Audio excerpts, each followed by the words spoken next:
L'animé d'aujourd'hui va vous parler d'une histoire à vous faire froid dans le dos. L'histoire d'une malédiction qui s'abat sur une classe de collégiens, les menant à la peur, la psychose et même la mort.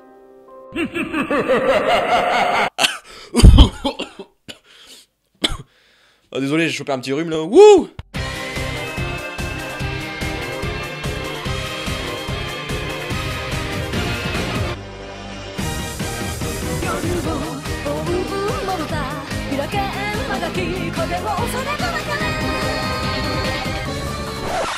Attends, c'est ça la musique de l'animé? Non, parce que quand t'assembles la musique et l'animé ensemble, ça colle pas du tout.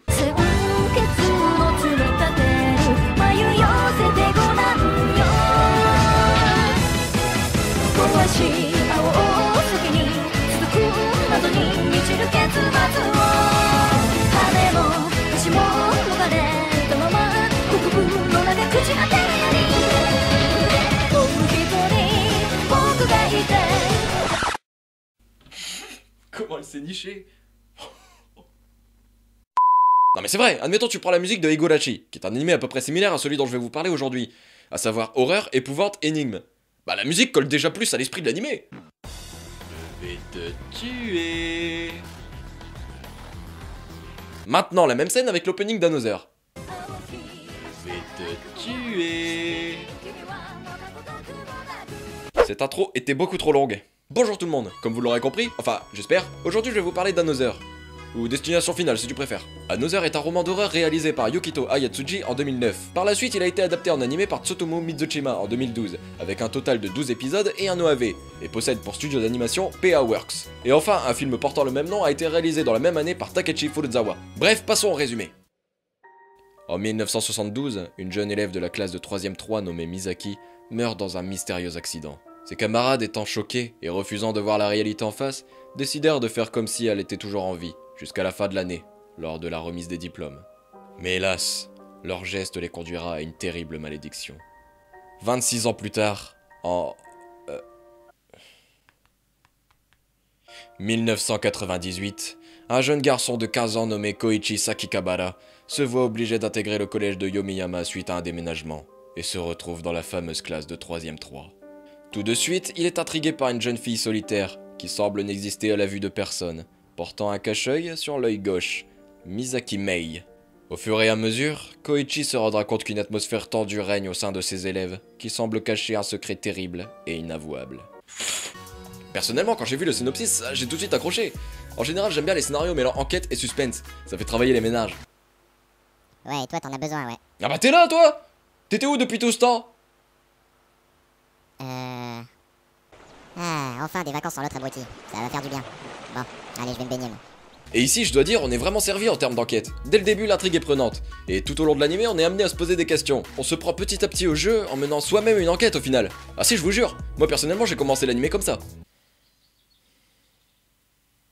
Et puis, je l'ai fini comme ça. Donc lui, il était là à cette heure-là. Ce qui veut dire que ça peut pas être lui, vu qu'il avait un alibi. Par contre, elle, on ne sait pas si elle était là à 17h. Ce qui fait... Allô, Watson? Il est où mon café?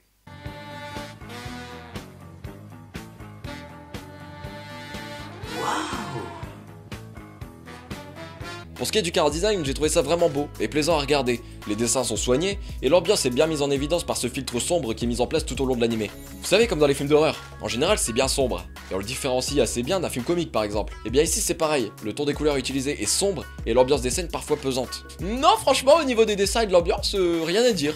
Non, c'est au niveau des personnages que j'ai quelque chose à dire. Bon, commençons par le personnage principal, Koichi. Alors dans la vidéo précédente où je parlais de Elfenlied...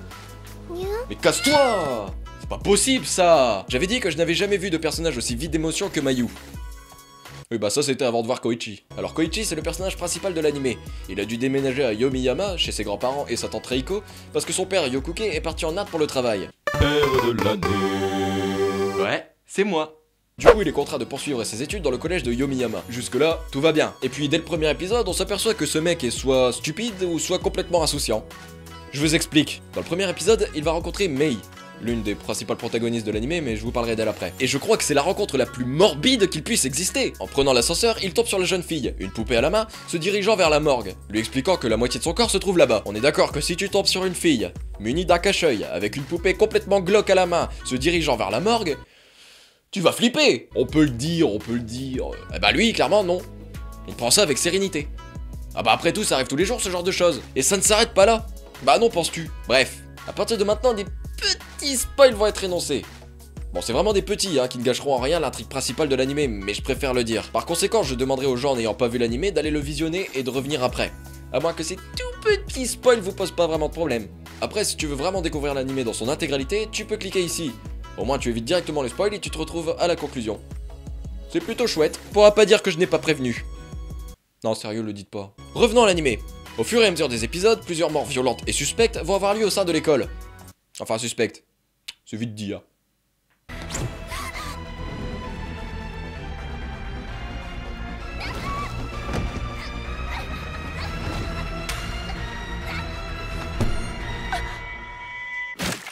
On le répétera jamais assez. Courir dans les couloirs, c'est dangereux. Ces accidents surviennent à cause d'une malédiction. Enfin, il paraît. C'est ce qu'ils disent.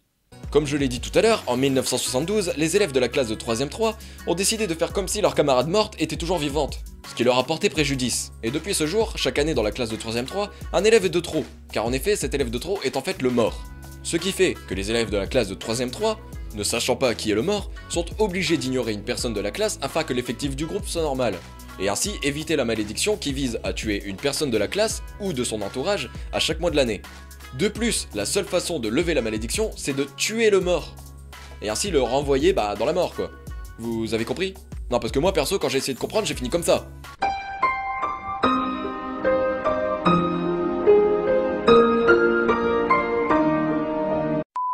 Donc maintenant que vous savez ça, revenons au personnage. Koichi va se rendre compte par la suite que Mei est en fait une fille de sa classe. Mais forcément, c'est elle qui est ignorée. Enfin perso, j'estime qu'il n'y a pas besoin de malédiction pour vouloir ignorer une fille qui se balade la nuit à la morgue.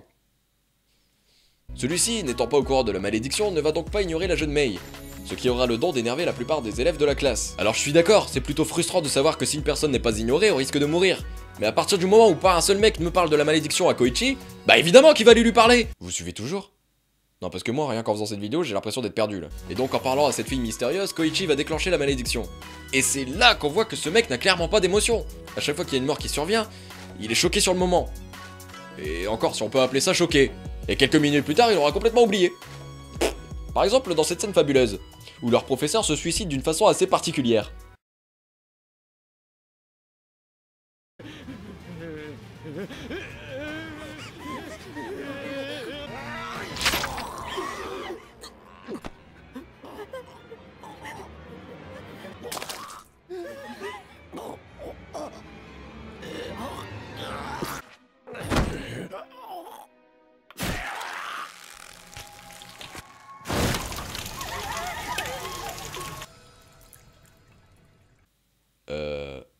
Tiens, d'ailleurs, parlons-en 2 minutes de cette scène. T'imagines un peu si ça arrive dans la vraie vie, ça? Bonjour les enfants, aujourd'hui contrôle surprise. Allez-y, sortez une feuille. Non, je rigole. Aujourd'hui, je vais juste me suicider devant vous. Ah, perso, si j'étais témoin d'une telle chose, je peux te dire que ce serait pas dans ma chambre que tu me verrais faire des vidéos. Ah non! Il a sorti son couteau. Il se l'est planté. Il s'est mis à saigner. Comme Mathilde. Mathilde saignait. Rigole, c'est drôle. Eh bien, eux, ça s'est passé comme ça. 12 seconds later. D'ailleurs, dans les genres, on peut voir que Another est un animé d'épouvante horreur. Et bah, je peux te dire que le seul jumpscare que j'ai eu, c'est dans cette scène.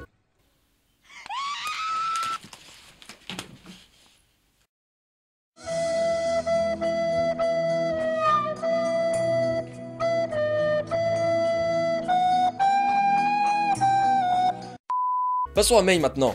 Elle, c'est la fille hyper mystérieuse, qui fait froid dans le dos et qui... Oh Mei, me fais pas passer pour une poire, je parle de toi là. Elle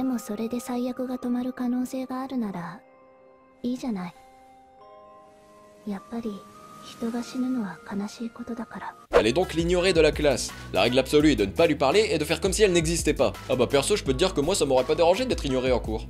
Non? Personne veut de merguez là? Elles sont bien cuites. Non? J'insiste pas. C'est pas ce que vous loupez. Mei voue un véritable culte aux poupées bien glauques. Celles qui ont le don de te foutre la trouille rien qu'avec un seul regard. Donc résumons. une rencontre en pleine nuit dans un ascenseur alors qu'elle se dirigeait vers la morgue, complètement ignorée en classe, et une maison remplie de poupées bien morbides. Et lui veut devenir son ami. Ah bah je peux vous dire que quand j'ai vu ça, j'étais au bout du rouleau. Et je peux vous dire que c'est une situation assez inconfortable, surtout quand on est aux toilettes. T'as compris? Et je peux vous dire que j'ai été encore plus frustré quand elle a expliqué que sous son cache-œil se trouvait un œil de poupée capable de voir la mort. Non mais tu pouvais pas le dire avant. Bref, à côté de ça, on a tout un tas de personnages. Mais de toute façon, on s'en fout parce que les trois quarts finiront en rôti de porc. D'ailleurs, parlons-en de ça. La plupart meurent sous l'influence d'une malédiction. Donc soit une mort naturelle, soit une mort complètement malchanceuse. Par exemple, c'est comme si l'un de mes projecteurs me tombait sur la tronche, mettant le feu à ma chambre. En essayant de me sauver, je me prenne les pieds dans les fils du micro, finissant par me faire étrangler par les câbles qui traînent tout en me faisant cramer les guibolles. Ce serait clairement pas de chance. Et bien là c'est pareil, ça peut passer d'une simple crise cardiaque à un défaut d'ascenseur qui t'écrase la tête à tel point que Ribéry c'est Mister Univers à côté de toi. Sauf dans un cas.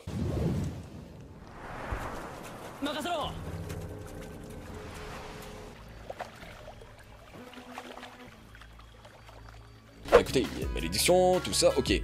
La mort est à leur trousse, d'accord. Mais là le mec qui s'en va chercher le ballon, qui est déjà très loin, à la nage. C'est pas une malédiction ça. C'est de l'insouciance.